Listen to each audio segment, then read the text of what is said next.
Aloha ukers and ukets, this is Larry from Ukulele Project Hawaii. In this video, we'd like to show you just some tips and tricks on the ukulele, or as you as a beginner can play or can use in your playing.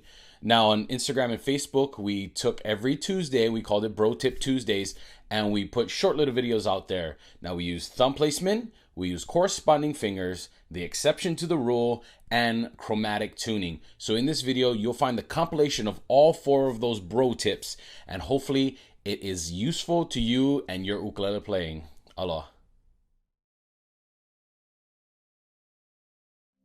Today, we are going to go over thumb placement. A lot of the experienced ukulele players usually kind of just throw their thumb wherever they want. I put mine up here, which is a bad habit for beginners. The reason being is you're not going to get a very good grip and a good hold on your strings. The best thing to do, the bro tip for today, is to put your thumb behind the 2nd fret.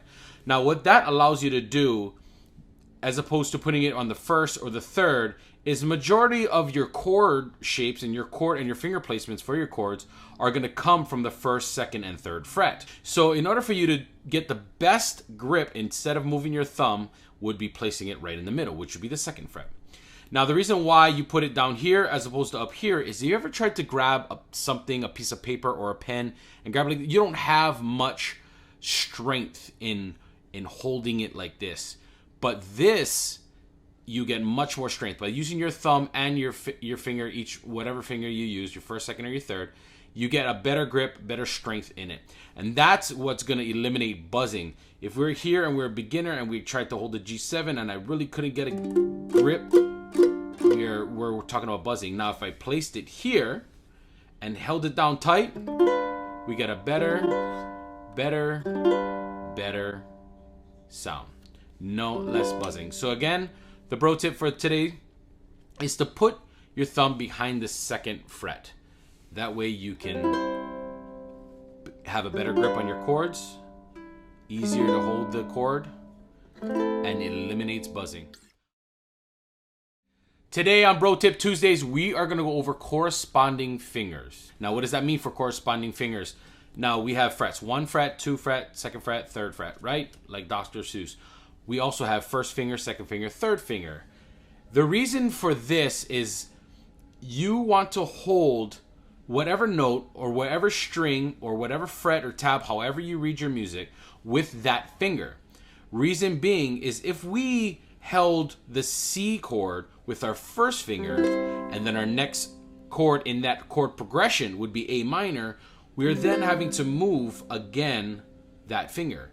As opposed to using our 3rd finger, we can then get ready for the next chord change, which would be our A minor, and get our 2nd finger ready for that top string. Also, if we played A minor with our 1st finger, how do we move to our next chord, which is F in that chord progression?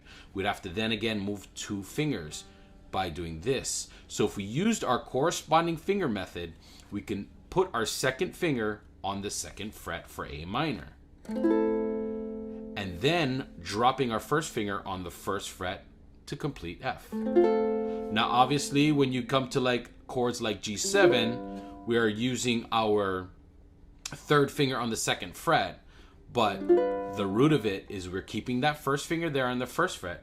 We're just sliding down here on the 2nd fret with our corresponding 2nd finger, and then we're tucking this 3rd guy in what we call the cave. And there is our G7 chord. So once again, bro tip for today, corresponding fingers. Your 1st finger will do everything that goes on your 1st fret. Your 2nd finger will do everything that's on the 2nd fret. And your 3rd finger will do everything that goes on the 3rd fret. You guys remember last week's episode of corresponding fingers? 1st finger, 1st fret, 2nd finger, 2nd fret, 3rd finger, 3rd fret. We are going to give you a bro tip for today, which will help you, and it's a little bit an exception to the rule. Now, if you were to play the song like Somewhere Over the Rainbow, right? Our first 3 chords is C, E minor, and F. Now, if we know that we are going from C to E minor, we can cheat, or an exception to the rule, or the bro tip for today is putting our 2nd finger on that C chord or on that 3rd fret, getting our first finger on the 2nd fret ready for the next chord change from C to E minor. See what we did there? All we did was move our 2nd finger up a string, and we added our 3rd finger on that 4th fret. Because we know we're not going to do this. That's just much. You can though, but it's much. So the bro tip for today would be from going to C, from C to E minor, the exception to the rule of corresponding fingers. We're going to add our 2nd finger on the 3rd fret, our 1st finger on the 2nd fret, and get ready for that E minor change. Very nicely.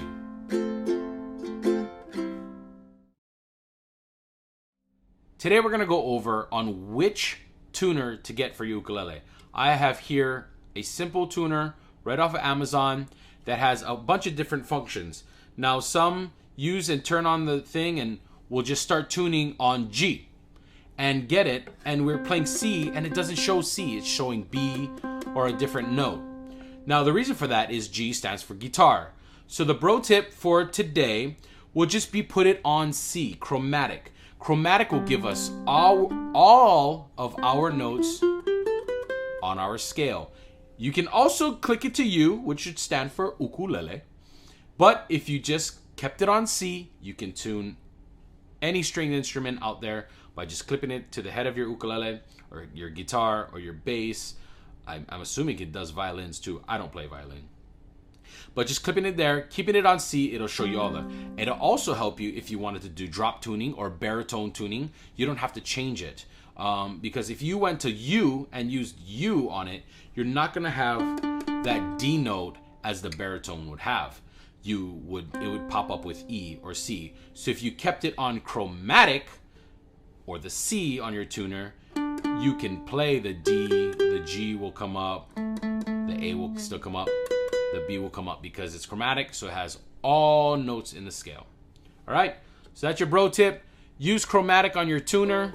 Mahalo guys so much for watching this video. Please go ahead and give it a thumbs up and subscribe to our channel for more of these compilation tips and also play along videos and also what we are doing with the project and in the community. Aloha.